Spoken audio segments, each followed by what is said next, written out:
Welcome into the Cougar Cast here at the Kokomo Post Sports. I'm your host, Jay Stevens, and in this weekly show, we get an update about what's going on in IU Kokomo's athletic department. And here with us today, once again, for the second week in a row, is IUK's Sports Information Coordinator, Mr. Grant Patterson. Grant, welcome back to the show. Excuse me. It's good to be back here again. How'd you feel after your first time on the show last week? I felt great about it. Got some good reviews from family. Should have gotten a good amount of shares that way.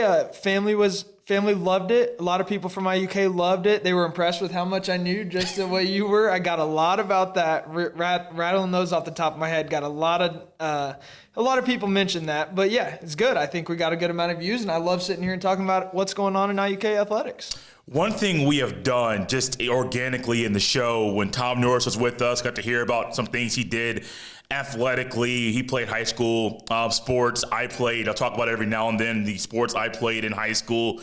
You played some sports as well. What did you play at Kokomo High School? Yeah, so in my time as a Wildcat, I played 4 years of varsity tennis, and then I also played golf for 4 years. So I was a two-sport athlete, fall and spring, nothing in the winter.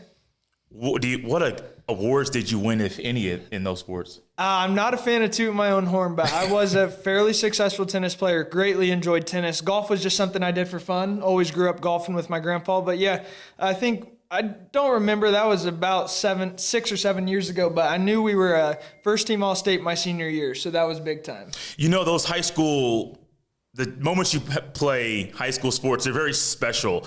And the team element in tennis or in golf, it's a little bit different than football, basketball, baseball, where those are team sports. You're still on a team in golf and in tennis, but you're really out there on an island doing your thing every single day. What are some of those highlights that you have from playing sports at Kokomo? Really, the biggest highlights I have are the camaraderie. I'd say two things, camaraderie and the coaching. First, I'll start with the coaching because he still has a great impact on my life. Sean Flannery, he's now the varsity tennis coach over at Eastern here in nearby Greentown. He was awesome coach. I mean, he didn't just care about you on the court, but he invested into you as a person, and he wanted you to succeed off the court. I think that was the biggest thing I learned about high school sports. He really set me up for success as a person, and he instilled a lot of discipline in me. And just a lot of my high school experience came from that. But then the camaraderie of the team. Got to serve as a team captain my senior year, and I feel like that's playing sports. Now I work in sports. Those things are interchangeable, and I feel like a lot of the things I used while I was a captain and participating in sports at Kokomo High School, I've been able to take with me to the athletic department here at IU Kokomo and help us be successful in different ways. I won't belabor that topic any longer. I just wanted to hear a little bit about what you did when you played high school sports, golf, and tennis. Let's get back to IU Kokomo, why everybody is here. What's going on at the athletic department? Yeah, so as we touched on last week, we got two big win streaks going on right now that we have to start with, and that's volleyball, number 15th ranked in the nation. Volleyball just won last night against in-state foe IUPUC. They have now won 17 straight matches. Not sure what the conference record is, but I can promise you they have not lost in the conference, so they're on top of the River States there.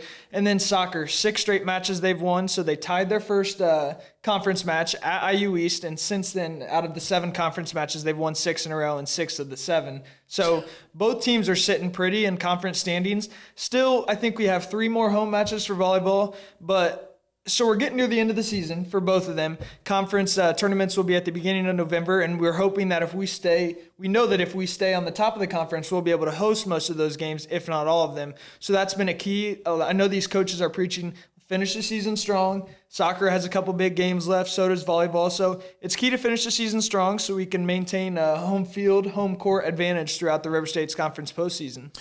I think I saw with the soccer team at IUK, I believe the number was 1 goal allowed in 2 matches that the soccer team won.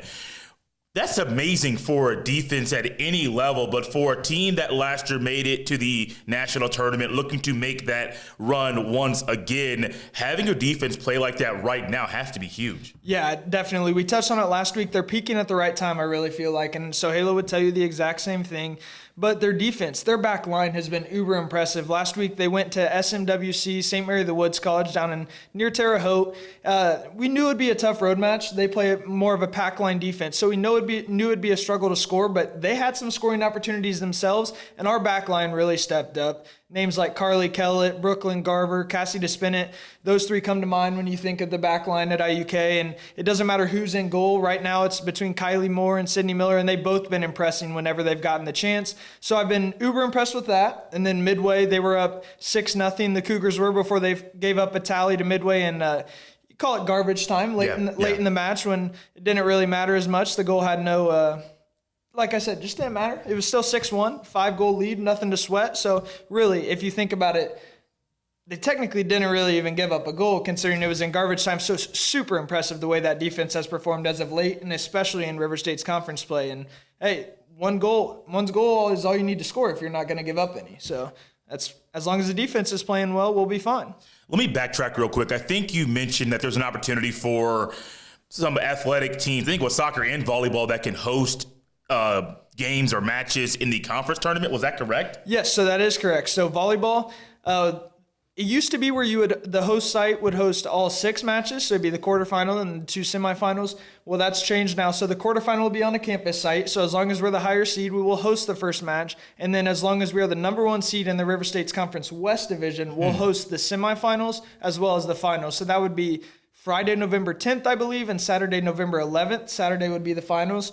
And then soccer, not sure on the exact dates, but I know soccer's championship match would be on that Saturday as well. So that would be a chance where you could come into town, if you're not from here, kill 2 birds with 1 stone, and possibly see 2 IU Kokomo athletic teams win a postseason tournament and clinch a berth to the NAI national tournament. Let's look ahead to the sports, a couple sports that are going to be starting in the winter season.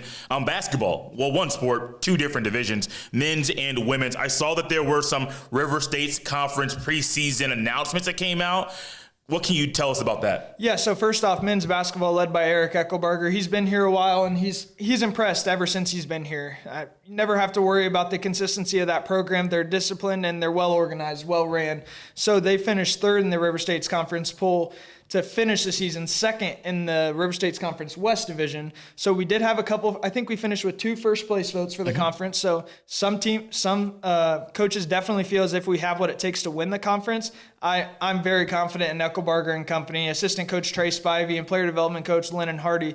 They're uber impressive in the way they work. They're, even before a game, their player workouts and all that it's mind-blowing how they can do that so consistently and be so successful. So they're a fun process to watch. And I really think they're picked to finish 3rd, but don't be surprised if they sneak up there and finish top 2, just as they did last year, because we were River State's conference runner-up in the regular season, as well as the NAI national tournament last year in men's basketball. Got another berth, and maybe we'll make it to the Sweet 16 again, as we did 2 years ago after upsetting the number 1 team on their home floor. And I believe that there was, correct me if I'm wrong, a young lady on the women's side that was named to the preseason all-conference team.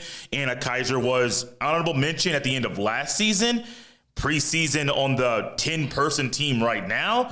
Dude, that's huge. It is huge, and you touched on it there. 10-person. That's 10 people based off of 13 teams in the conference, and you think of at least 10 girls on every roster. 10 times 13, that's at least 130, probably more like 150 girls in the River State's conference playing women's basketball, and Anna's one of the top 10 best players. That should tell you all you need to know, but she's just as good of a person off the court as she is on the court. So she's super involved. She's in our master's program there at IU Kokomo, and you could catch her on River State's Conference Media Days. She was just a part of that. So, yeah, like I said, she's a team leader. She'll be expected to lead this team through the ups and downs of the year under first-year head coach Jacob Jorg. So we're excited to see how this plays out. Grant, do you have any last comments about what's going on at the athletic department before we close up the show? My biggest thing is I touched on volleyball, only three more matches left, but soccer's the same way. I think we have 2 more home matches for soccer. I really recommend you get out when you can. These next 2 Saturdays, we're celebrating Senior Day. Nice. So this Saturday, we'll have soccer at home versus Brescia at 3 p.m. That's at nearby Kokomo Municipal Stadium, just a stone's throw from where we're at here. Should be a win. Should be a good win over a Brescia squad that's seen better times. But we're here to celebrate the Senior Sunday. All that they've given to our program, or Saturday that is, get all that they've given to our program, and then hopefully we celebrate it with a win.